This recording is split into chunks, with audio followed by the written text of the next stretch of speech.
Hi guys! It's me, your love. Ito pala yung flowers na binigay sa akin ni Love nung Valentine's Day.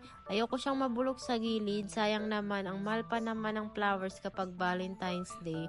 So, ang gagawin ko ay ipe-preserve ko siya. So, disclaimer lang po, di po ako professional about preserving flower. May kaunting kaalaman lang. Ang ginawa ko, hinang ko muna siya dyan ng 2 araw to make sure lang na wala na siyang water sa loob.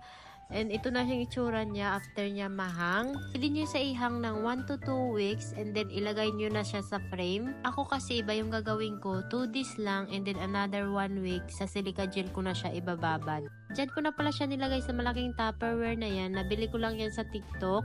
And then ito pala yung gamit ko na silica gel. Sa TikTok ko din yan nabili. Ito na pala yung finished product niya. Hayaan lang natin yan ng 1 week. And then after 1 week, ito na yung itsura niya. Naging kulay green na yung silica gel. Yung flowers, dry na siya totally. So it's a sign na para i-frame na siya.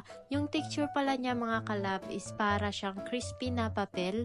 Dahan-dahan ko siyang tinali kasi pwede siya madurog sa sobrang crispy niya. Ito pala yung photo frame na ginamit ko. May kasama na siyang LED lights. So, this is the final look. Pwede nyo sa isabit or pwede nyo sa stand. Kaya, this is your sign para mag-preserve na ng flowers na binigay sa inyo. Sayang naman kapag naitapon lang.